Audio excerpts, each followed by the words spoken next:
ASM info YouTube நேயர்கள் அனைவருக்கும் உங்களுடைய வெல்னஸ் குருஜியுடைய அன்பான வணக்கங்கள். பொதுவாக ஆயுர்வேதத்தில் ஒரு பகுதி ப்ரிவென்ஷன் அப்படின்னு சொல்லக்கூடிய நோய் தடுப்பு முறையை பற்றி விளக்கமாக சொல்லி இருக்கிறத பார்க்கணும். நோய் தடுப்பு அப்படிங்கிறது தினசரி நம்முடைய வாழ்க்கையில் நாம் செய்யக்கூடிய சிறு சிறு முயற்சிகள், உடலில் இருக்கக்கூடிய பஞ்சபூதங்களையும் 3 தோஷங்களையும் 7 தாதுக்களையும் 7 சக்கரங்களையும் அதே போல் 5 அவயங்களையும் 108 வர்மங்களையும் எவ்வாறு பலப்படுத்துகிறது, அவ்வாறு இந்த ஒவ்வொரு வகையான உறுப்புகளும் பலமாக இருக்கும்போது எவ்வாறு நோயற்ற வாழ்க்கையும் மரணமற்ற வாழ்க்கையும் சாத்தியமாகிறது அப்படின்னு சொல்லி கொடுப்பது தான் இன்றைக்கு தினச்சரியையும் சொல்லக்கூடிய ஆயுர்வேதத்துடைய ஒரு பிரிவு. கோடை காலத்தில் என்ன செய்யணும் தினச்சரியையில், குளிர்காலத்தில் என்ன செய்யணும், மழை காலத்தில் என்ன செய்யணும், முன்வேநீர் காலம் வேநீர் காலம்னு சொல்லி எப்படி நம்ம ஆறாக இன்றைக்கு ஒரு வருடத்தை பிரித்து வைத்திருக்கிறோமோ அதே போல் அந்த ஒவ்வொரு காலத்திற்கும் உடலில் ஏற்படுகின்ற பாதிப்புகளை மாற்றுவதற்கு நம்ம என்ன செய்யணும் அப்படின்னு சொல்லி கொடுப்பது தான் இன்றைக்கு ஆயுர்வேத மருத்துவம். அந்த வகையில் தினச்சரியையுடைய ஒரு பகுதியாக இருப்பது எது? தலைக்கு எண்ணெய் தேய்ப்பது, உடலுக்கு எண்ணெய் தேய்ப்பது, அபியங்கம் ஆச்சரே நித்தியம்னு சொல்கிறாங்க. நம்ம எண்ணெய் தேய்த்து குளிப்பதற்கு நேரத்தை பார்க்குறோம். ஆனால் தினசரி மனிதனுடைய ஆரோக்கியத்திற்காக நாம் செய்ய வேண்டிய கடமைகளில் ஒன்று எது? எண்ணெய் தேய்த்து குளிப்பது. காதுக்கு விடக்கூடிய சொட்டு மருந்து, மூக்குக்கு விடக்கூடிய சொட்டு மருந்து, கண்களுக்கு விடக்கூடிய சொட்டு மருந்துங்கிற மாதிரி ரொம்ப முக்கியமாக தினச்சரியையுடைய ஒரு பகுதியாக நம்முடைய நாபின்னு சொல்லக்கூடிய தொப்புள் பகுதிகளில் எண்ணெய் விட்டு மேற்புறம், அதாவது கிளாக் வைஸில் 5 முறையும் ஆன்டி கிளாக் வைஸில் 5 முறையும் மசாஜ் செய்வது அப்படிங்கிறது இன்றைக்கு ஆயுர்வேத மருத்துவர்கள் நல்ல ஆரோக்கியத்திற்காக நமக்கு கொடுக்கக்கூடிய ஒரு அட்வைஸ்ன்னு சொல்லலாம். ஆனால் இன்றைக்கு நம்மிடம் நிறைய கேள்விகள், இது உண்மையிலே வேலை செய்தா, இது எப்படி வேலை செய்யுது, இல்லை இது ஒரு மித்தா அப்படிங்கிற கேள்வியெலாம் நமக்கு வரதை பார்க்குறோம். பொதுவாக தமிழ் மருத்துவத்தில் ஒரு மனிதனுக்கு 4448 வகையான நோய்கள் ஏற்படலாம் அப்படின்னு சொல்கிறாங்க. அப்போ அந்த நோய்கள் ஏற்படக்கூடிய காரணங்கள் காரியங்கள் வேறாக இருந்தாலும் இந்த நோய்கள்லாம் ஏற்படுவதற்கான இடமாக முதல்ல இருப்பது எதுன்னு கேட்டிங்கன்னா, கழிவுகள் அதிகமாக தேங்கக்கூடிய இடமாக இருக்கக்கூடிய வயிறு தான். அப்போ கழிவுகள் அதிகமாக தேங்கக்கூடிய இடமாக இருக்கக்கூடிய வயிற்று பகுதியை, குறிப்பாக பித்தத்துடைய அதிஷ்டானமாக இருக்கக்கூடிய மணிப்பூரக சக்கரம் சார்ந்த இடமாக அது இருக்கிறதுனால, பித்த ஆதிக்கமாக அக்னியுடைய ஸ்தலமாக இருக்கக்கூடிய அந்த வயிற்று பகுதியை எந்த அளவுக்கு குளிர்வித்து நாம் வைத்துக் கொள்கிறோமோ அந்த அளவுக்கு 4448 வாதிகளை தவிர்த்து ஒரு ஆரோக்கிய பெருவாழ்வு வாழ முடியும். ப்ரிவென்டிவாக நாம் செய்ய வேண்டிய இந்த முயற்சியை நமக்கு எடுத்து கொடுப்பது தான் இந்த ஒரு பெரிய முயற்சின்னு சொல்லலாம். ஏன்னா இன்றைக்கு நம்மில் நிறைய பேருக்கு ஏற்படுகின்ற சிரமங்கள் என்ன தெரியுமா? நோய் வந்த பிறகு ஏன் வந்ததுன்னு ஆராய்ச்சி செய்கிறோமே தவிர, நோய் வருவதற்கு முன்பே அதை மாற்றுவதற்கு நாம் என்ன செய்ய வேண்டும் அப்படிங்கிற புரிதல் அற்று இருக்கிறத பார்க்கணும். அப்போ நோய் வருவதற்கு முன்பே அதை மாற்றுவதற்கு நாம் எடுக்க வேண்டிய முயற்சியில் முதல் முயற்சி இந்த தொப்புளில் எண்ணெய் வைப்பது. இந்த தொப்புளில் எண்ணெய் வைத்தால் நமக்கு கிடைக்கக்கூடிய 5 நல்ல பலன்கள் என்ன?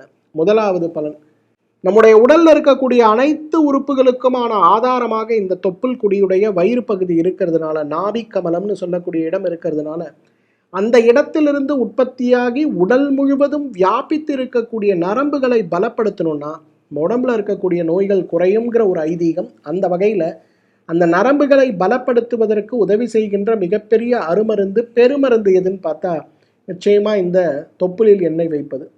என்னுடைய அனுபவத்தில் விளக்கெண்ணெய் தொப்பில் வைத்தலாம் அதை விட சிறந்த ஒரு குளிர்ச்சியான சாதனம் ஒன்றும் கிடையாது. இரண்டாவது, இந்த தொப்புளில் எண்ணெய் வைத்து குளிக்கக்கூடிய அல்லது எண்ணெய் இரவு படுக்கும்போது வைத்து படுக்கக்கூடிய ஒரு பழக்கம்ங்கிறது இந்த நாபி கமலத்தில் இருக்கக்கூடிய தொப்புளில் இருக்கக்கூடிய தசை உள்நோக்கி இருக்கும்போது அதில் நிறைய அழுக்குகள் சேர்ந்து அதனால் ஏற்படுகின்ற தொற்றுகளும் துர்நாற்றங்களும் தாங்க முடியாத அளவுக்கு இருக்கிறத பார்க்க முடியும். அப்போ அந்த மாதிரி ஏற்படுவதற்கு இந்த எண்ணெய் குளியல், இந்த இடத்துல இருக்கக்கூடிய எண்ணெயை நம்ம வச்சோம்னா அந்த இடத்துல உள்ளே இருக்கக்கூடிய கழிவுகள் தினசரி வெளியேற்றப்படும் போது பெரிய மாற்றமற்று இருக்கிறத நம்ம பார்க்கலாம். அந்த அளவுக்கு தொப்புள் கொடியில் இருக்கக்கூடிய அல்லது அந்த தொப்பையில் இருக்கக்கூடிய அந்த அம்பிளிக்கல் ரீஜனில் இருக்கக்கூடிய அந்த வட்டத்திற்கு தினசரி விளக்கெண்ணெய் வைக்கும்போது உடல் சூடு மட்டுமல்ல, இன்டைரக்டாக நம்ம பார்த்தோம்னா அந்த இடத்துல இருக்கக்கூடிய கழிவுகளும் மாறி போய் விடுவதை பார்க்கிறோம். மூன்றாவது, இன்றைக்கு செரிமான மண்டல நோய்களைப் போலவே பெண்களை பலவீனப்படுத்தக்கூடிய மிகப்பெரிய நோய் எதுனா உடல் சூடு தான்.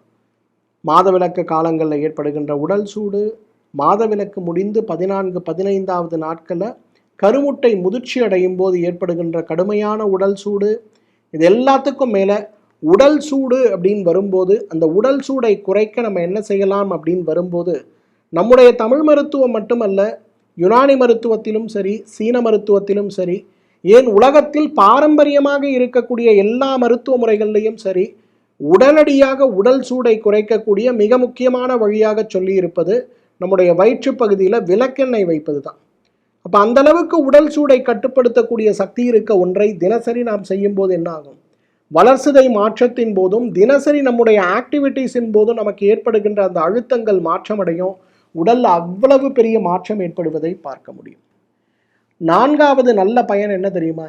இன்றைக்கு உடல் சூடு குறையும் போது எவ்வாறு நல்ல பயன்கள் ஏற்படுகிறதோ அதே போல வயிற்று பகுதியில் எண்ணெய் வைத்து குளிக்கின்ற ஒரு பழக்கத்தை நம்ம மேற்கொண்டோம்னா ஆண்களுக்கு ஆண்மை குறைவே ஏற்படாது, பெண்களுக்கு குழந்தையின்மை நோயே ஏற்படாது. அவ்வளவு சிறப்பான ஒன்று. ஆண்மை குறைவுக்காக பல ஆயிரம் லட்சம் ரூபாய்களை நாம் செலவு செய்ய வேண்டுமா, அல்லது இன்றே குழந்தையாக இருக்கக்கூடிய நம்முடைய குழந்தைக்கு இரவு நேரங்களில் அல்லது குளிப்பதற்கு முன்பு ஒரு 10 சொட்டு விளக்கெண்ணெயை அல்லது நல்லெண்ணெயை வயிற்று பகுதியில் விட்டு லேசாக அந்த மசாஜ் செஞ்சோன்னாலே போதும், அவ்வளவு பெரிய மாற்றம் ஏற்படுவதை பார்க்க முடியும். ஐந்தாவது ரொம்ப முக்கியமானது, இந்த வயிற்றில் எண்ணெய் வைப்பதற்கு என்ன தேவைன்னு பார்த்தீங்கன்னா நிச்சயமாக விளக்கெண்ணெய் தாங்க இந்த பெஸ்ட்டு. எல்லாரும் சொல்லுவாங்க விளக்கெண்ணெய் போட்டால் எனக்கு கோல்ட் ஆயிரும்பாங்க. அதெல்லாம் ஒன்றுமே கிடையாது. ஒரு 10லிருந்து 20 சொட்டு, மேக்சிமம் 30 சொட்டு அளவுக்கு எண்ணெய் எடுத்து குடல் பகுதிகளில் அனைத்துக்குமே ஆதாரமாக இருக்கக்கூடிய தொப்புள் கொடி மேல் அதை தடவி ஒரு 5 நிமிடம் கிளாக் வைஸ், ஒரு 5 நிமிடம் ஆன்டி கிளாக் வைஸ் நான் மசாஜ் பண்ணும்போது பெரிய ரிசல்ட் நமக்கு ஏற்படுவதை பார்க்க முடியும். சின்ன சின்ன மாற்றங்கள் தான், ஆனால் பெரிய பலன் கிடைக்கிறத பார்க்கலாம். இன்றைக்கி நோயற்ற வாழ்க்கைக்கு லட்சக்கணக்கில் செலவு செய்து மருந்துகள் தேவையானா கிடையாதுங்க. தினச்சரியையில் சொல்லிக் கொடுக்கக்கூடிய வழிமுறைகளை, குறிப்பாக இந்த வயிற்றில் எப்படி எண்ணெய் வைத்து குளிக்கணுங்கிற வழிமுறையை புரிந்து முறையாக பின்பற்ற ஆரம்பித்தாலே ஆரோக்கியம் மேம்படுவது மட்டுமல்ல, நோயற்ற வாழ்க்கையும் திறனும் சாத்தியம்தான். மீண்டும் சந்திப்போம். நன்றி, வணக்கம்.